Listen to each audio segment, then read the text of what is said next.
প্রকৃতির রং বদলের এক অপূর্ব সময় হলো বিকাল। দিনের ক্লান্তি আর রাতের অপেক্ষার মাঝখানে বিকাল যেন এক নিঃশব্দ কবিতা। সূর্য ধীরে ধীরে পশ্চিমে হেলে পড়ে, চারপাশে ছড়িয়ে পড়ে সোনালি আলো।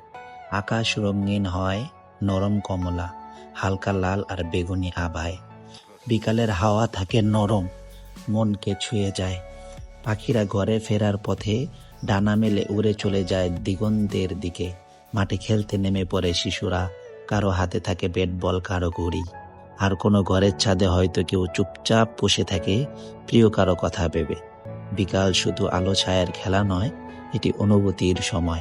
কেউ হয়তো এই সময়টাতে বসে প্রিয় কবিতা পড়ে, কেউ চায়ের কাপ হাতে জানালার ধারে বসে থাকে, আর কারো চোখে ভেসে ওঠে ফেলে আসা দিনগুলো।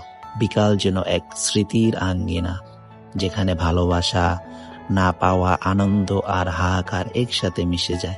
দিনের সব ব্যস্ততা যেন একটু থেমে গিয়ে আমাদের নিজের সঙ্গে কথা বলার সুযোগ করে দেয়। তাই বিকাল আমাদের জীবনে শুধু সময় নয়, এক মায়ার মুহূর্ত।